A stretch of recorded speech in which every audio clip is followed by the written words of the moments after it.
Ndio, ndugu zako nao Azam FC kwa mara ya kwanza wamefanikiwa kuingia kombe la shirikisho hatua ya makundi. Tunaona kundi wanakutana na Wydad pale wapo Nairobi.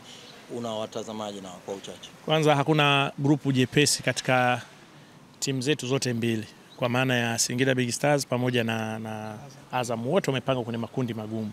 Kikubwa anatakiwa kuwa na maandalizi, lakini the good thing Azam wana timu nzuri, wana kocha ambaye ana uzoefu na hatua hizo.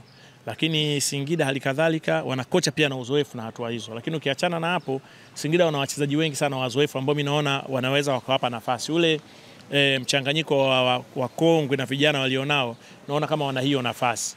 Matamanio yangu yalikuwa kuna timu zetu zinaingia kwenye CAF Champions League na CAF Confederation Cup hatua ya makundi, lakini hamu yangu pia kuona ikiwezekana timu zote zikatoka na kwenda kwenye hatua ya mtoano. Singida wana CR Belouizdad ambaye walishawahi kucheza na Young Africans hapa na wakatoka kwenye mashindano. Lakini Singida kundi lake iko na Stellenbosch ambao walicheza na Simba hapa msimu uliopita.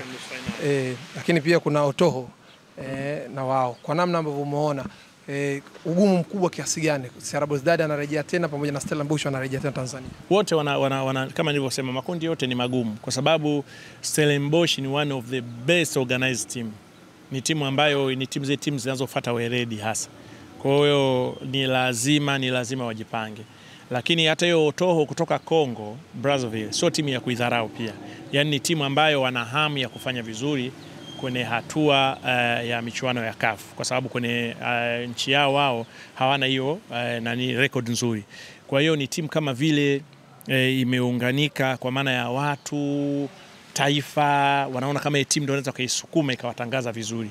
Kwa maana yake utakuwa na kampeni za kitaifa kuhakikisha timu inafanya vizuri. Lakini zote nyingine zilizobaki unaona kabisa ushindani kwa Azam, kwa Singida utakuwa mkubwa, kwa Azam pia utakuwa mkubwa. Ndio maana nimekwambia kwenye Confederation Cup pia hakuna kundi jepesi. Kwa hiyo ni lazima kwa kuna maandalizi bora na ya kutosha. Wydad, Azam ametuletea Wydad, shemeji tu Azizikia anarejea tena Tanzania je? Anarejea kwenye Confederation Cup. Wydad ni kama watu wanasema ndio ubingwa, maana yake kuangalia usajili waliofanya tangu klabu bingwa dunia, ni usajili mkubwa sana ambao huku ni kama kama timu ambayo ligi kuu yenye quality imeenda tu kutembea ligi daraja la kwanza. Haya mambo ndio yanafanya hata timu zetu wakati mwingine zinafeli. Kwa sababu tunajaji kwa hisia kabla mechi hazijachezwa. Mimi ushauri wangu tuache mechi zianze kuchezwa. Mimi naamini wakijipanga wataifunga Wydad. Inawezekana, yani Wydad hawezi kuondoka na ushindi hapa Tanzania. Mimi ninaamini hivyo. Ni Zanzibar, manake wameenda Zanzibar. Vyote Tanzania ni Tanzania tu, inawezekana kabisa. Wanaziachi, lakini kuna uasilia. Uasilia, lakini hata hapa sio wamefungwa. Hawajawahi kufungwa hapa. Wamefungwa bao ngapi kama nakumbuka mara ya mwisho? Lakini walikula mbili hapa. Quality tofauti. Azam bado wana timu nzuri. Kwani Azam wakicheza na Simba quality zinapotea, zinakuaje? Timu zetu tunajua ni level haitofautiani sana. Simba watakuwa na uzoefu, lakini Wydad watakuwa na uzoefu kuliko Azam. Lakini mimi naamini nafasi ya kuwafunga ipo na inawezekana kabisa. Neno lako kwa viongozi wa Singida, nani wamuogope kwenye grupu lao? Singida. Singida. Stellenbosch. Na CR Belouizdad. CR Belouizdad ni timu nzuri, hawapaswi kuidharau. Na wasiende na ile rekodi kwamba ilifungwa na Yanga. Lakini nataka nikuhakikishie Singida wana timu bora kabisa ambao hata Belouizdad wanapaswa kuwaogopa. Timu mimi naiona ambayo iko organized sana ni Stellenbosch. Ni timu ambayo kweli hata ukutana utaona kabisa hawa ni wachezaji wanafundishwa, wanafuata kanuni, ni wana nidhamu na wana nia ya kufanya vizuri sana. Moja ya timu ambayo hata mimi naamini wakikutana nao watakuwa kuwa na maandalizi bora kabisa ni Stellenbosch. Lakini hawawezi wakawadharau Belouizdad.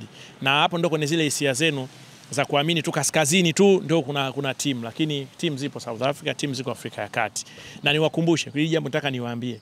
Mlikuwa mnazungumzia kuhusiana na Yanga na Waarabu. Unajua kwa nini TP Mazembe walikuja kuwa timu tishio Afrika na ikawa gumzo Afrika na kufanikiwa kuchukua ubingwa mara kadhaa wa Afrika? Kwa nini unajua? Kwa sababu walikuwa wanafanya vizuri against Waarabu.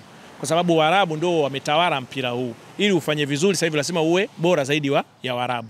Kwa hiyo kitendo cha Yanga kupangwa na Waarabu, kama watakuwa bora zaidi na Yanga wakajipanga, ndio itakuwa sehemu ya mapinduzi ya mpira wa Tanzania dhidi ya mpira wa kaskazini. Kwa maana ya kwamba utafanya vizuri against wao, nani tena utakuwa na muogopa? utakuwa hauna kumwogopa. TP Mazembe tena huwa hawaogopi tena Waarabu, kwa sababu sikumbuki ni timu gani kama sio Belouizdad au ipi, lakini moja ya Algeria imeweka kufungwa 8 pale.